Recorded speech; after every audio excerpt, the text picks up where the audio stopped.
Hi friends, എല്ലാവർക്കും സൂസ് കിച്ചൻ്റെ പുതിയൊരു എപ്പിസോഡിലേക്ക് സ്വാഗതം. നമ്മളിന്ന് ചെയ്യുന്നത് വളരെ ഹെൽത്തി ആയിട്ടുള്ള ഒരു ബ്രേക്ക്ഫാസ്റ്റാണ് കേട്ടോ. ഓട്സും അതുപോലെ എഗ്ഗും വെച്ചിട്ടുള്ള ഒരു വളരെ ഫില്ലിംഗ് ആയിട്ടുള്ള അതുപോലെ തന്നെ നല്ല ടേസ്റ്റിയുമായിട്ടുള്ള ഒരു ബ്രേക്ക്ഫാസ്റ്റ് ഐറ്റമാണ് നമ്മളിന്നിവിടെ ചെയ്യുന്നത്. ഓട്സ് വിത്ത് എഗ് ഓംലേറ്റ്. എല്ലാവർക്കും, കുട്ടികൾക്കും വലിയവർക്കും ഒക്കെ ഒരേപോലെ ഇഷ്ടപ്പെടുന്ന ഒരു ബ്രേക്ക്ഫാസ്റ്റ് ഐറ്റമാണ് കേട്ടോ ഇത്. നിങ്ങളെല്ലാവരും ഇതൊന്ന് ട്രൈ ചെയ്ത് നോക്കണം. നമുക്കപ്പോൾ റെസിപ്പിയിലേക്ക് കടക്കുന്നതിന് മുന്നായിട്ട് നിങ്ങൾക്ക് എൻ്റെ വീഡിയോ ഇഷ്ടപ്പെടുകയാണെങ്കിൽ ഒന്ന് സബ്സ്ക്രൈബ് ചെയ്തേക്കണേ.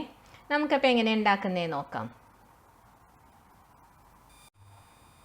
എഗ് ഓട്സ് ഓംലേറ്റിന് വേണ്ടിയിട്ട് ഞാനിവിടെ ഒരു 150 ഗ്രാം ഓട്സ് എടുത്ത് വെച്ചിട്ടുണ്ട് കേട്ടോ. ഈ ഓട്സ് ആദ്യം തന്നെ നമുക്കൊന്ന് പൊടിച്ചെടുക്കണം. അപ്പോൾ ഞാനിതൊന്ന് മിക്സിയുടെ ജാറിലേക്ക് മാറ്റുകയാണ് കേട്ടോ. ഞാനപ്പോൾ ആ പൊടിച്ച ഓട്സ് വേറൊരു ബൗളിലേക്ക് ഇട്ട് കൊടുക്കുകയാണ് കേട്ടോ. ഈ ഓട്സിലേക്ക് കുറച്ച് പാലൊഴിച്ചിട്ട് ഇതൊരു ദോശ ബാറ്ററിൻ്റെ രൂപത്തിലേക്ക് ആക്കിയെടുക്കണം. ഞാനിപ്പോൾ ഇവിടെ 2 കപ്പ് നമ്മൾ റൂം ടെമ്പറേച്ചറിലുള്ള പാലാണ് കേട്ടോ എടുത്തിട്ടുള്ളത്.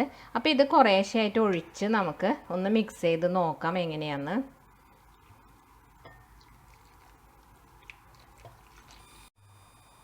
ഇതിലേക്ക് ഞാൻ ഒരു 1/2 ടേബിൾ സ്പൂൺ കടലപ്പൊടിയും കൂടി ഇട്ട് കൊടുക്കുന്നുണ്ട് കേട്ടോ. ഇതും കൂടി ഇട്ടിട്ട് വേണം ഇതൊന്ന് നന്നായിട്ട് മിക്സ് ചെയ്തെടുക്കാനായിട്ട്. ഇവിടെ ഒരു ദോശമാവിൻ്റെ കൺസിസ്റ്റൻസിയിൽ ഇത് കലക്കിയെടുത്തിട്ടുണ്ട് കേട്ടോ. അപ്പം എനിക്കിതിലേക്ക് ആവശ്യമായിട്ട് വന്നത് കറക്റ്റ് 1.5 കപ്പ് പാലാണ് ആവശ്യം വന്നത്. 1/2 കപ്പ് പാലിവിടെ ബാക്കി വന്നിട്ടുണ്ട്.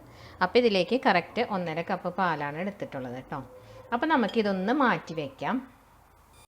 ഇവിടെ ഞാൻ ഒരു ക്യാപ്സിക്കത്തിൻ്റെ പകുതി, ഇത് വലിയ ക്യാപ്സിക്കം ആയതുകൊണ്ടാണ് കേട്ടോ ഞാൻ പകുതി എടുത്തത്.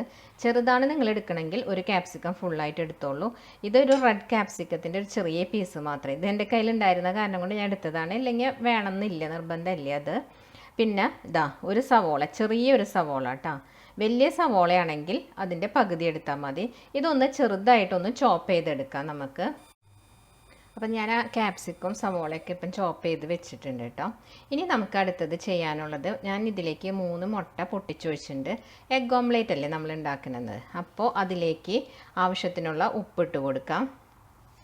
അതുപോലെ തന്നെ ഒരല്പം കുരുമുളക് പൊടി, ഒരു 1/2 ടീസ്പൂണൊക്കെ മതിയാവും കേട്ടോ കുരുമുളക് പൊടി. ഇത് നന്നായിട്ടൊന്ന് ബീറ്റ് ചെയ്ത് കൊടുക്കാം. ഇനി നമ്മൾ നേരത്തെ മിക്സ് ചെയ്ത് വെച്ച ആ ഓട്സ് ഉണ്ടല്ലോ, ആ മിക്സിലേക്ക് ഒരു 3 പച്ചമുളക് അരിഞ്ഞത്, ഒരു ചെറിയ കഷ്ണം ഇഞ്ചി ചെറുതായിട്ട് അരിഞ്ഞത് ഇട്ട് കൊടുക്കാം. അതിനുശേഷം മല്ലിയില നമ്മളൊരു കൈപ്പിടി മല്ലിയില എടുത്ത് അരിഞ്ഞത് ഇട്ട് കൊടുക്കാം. ഇനി ചെറുതായിട്ട് അരിഞ്ഞിട്ടിടണേ. അതിനുശേഷം ഒരു 2 ടേബിൾ സ്പൂൺ ക്യാരറ്റ് ഗ്രേറ്റ് ചെയ്തത്. പിന്നെ നമുക്കിതിലേക്ക് ഒരു കുഞ്ഞ് തക്കാളി വലുതാണെങ്കിൽ പകുതി എടുത്താൽ മതി, ചെറുതാണെങ്കിൽ ഒരെണ്ണം ഫുള്ളായിട്ട് എടുക്കാം കേട്ടോ. ഇനി അടുത്തതായിട്ട് ഇതിലേക്ക് ചേർക്കാനുള്ളത്, നമ്മൾ നേരത്തെ മിക്സ് ചെയ്ത് വെച്ച എഗ്ഗ് ഉണ്ടല്ലോ, 3 എഗ്ഗ്, അത് ഇതിലേക്ക് ഒഴിച്ചു കൊടുക്കാം. നമ്മൾ നേരത്തെ എഗ്ഗ് ബീറ്റ് ചെയ്തപ്പോൾ മാത്രം അതിൽ കുറച്ച് ഉപ്പ് ഇട്ടിട്ടുണ്ടായിരുന്നു. പക്ഷെ അത് ഇതിലേക്ക് പോരാണ്ട് വരും. ഈ ഓട്സിലേക്ക് എല്ലാത്തിനുമുള്ള ഉപ്പ് കുറച്ചും കൂടി ഇതിലേക്ക് ഇട്ട് കൊടുക്കാം. ഇനി നമുക്കിത് നന്നായിട്ടൊന്ന് മിക്സ് ചെയ്ത് കൊടുക്കാം. ഇപ്പോൾ ഇത് നന്നായി മിക്സ് ചെയ്തിട്ടുണ്ട്. അതിന് ശേഷം അതിലേക്ക് നമ്മൾ നേരത്തെ ചോപ്പ് ചെയ്ത് വെച്ച ക്യാപ്സിക്കും സവോളയുണ്ടല്ലോ, അതൊന്ന് ഇട്ട് കൊടുക്കാം. എന്നിട്ട് നന്നായിട്ട് ഒന്നും കൂടി ഒന്ന് ബീറ്റ് ചെയ്ത് കൊടുക്കാം.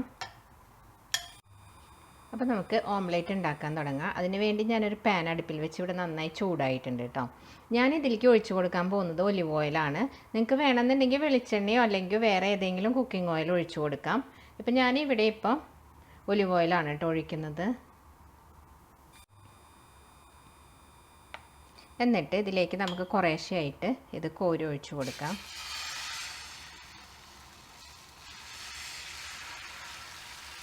ഇനി നമുക്കിതൊന്ന് അടച്ച് വയ്ക്കാം കേട്ടോ. നമുക്കൊന്ന് ഓപ്പൺ ചെയ്ത് നോക്കാം. അപ്പം നിങ്ങൾ ചെയ്യുന്ന സമയത്താണെങ്കിലും ഇത് തീ വളരെ കുറച്ച് തന്നെ ഇടണം കേട്ടോ. വളരെ ലോ ആയി തീ വെച്ചിട്ട് ഒരു 3-4 മിനിറ്റ് മിനിമം ഇതിങ്ങനെ അടച്ച് വെച്ച് വേവിക്കണം. എന്നാലും അത് കറക്റ്റായിട്ട് വെന്ത് കിട്ടുള്ളൂ. ഇനി നമുക്കിതൊന്ന് മറച്ചിട്ടിട്ട് എടുക്കാം.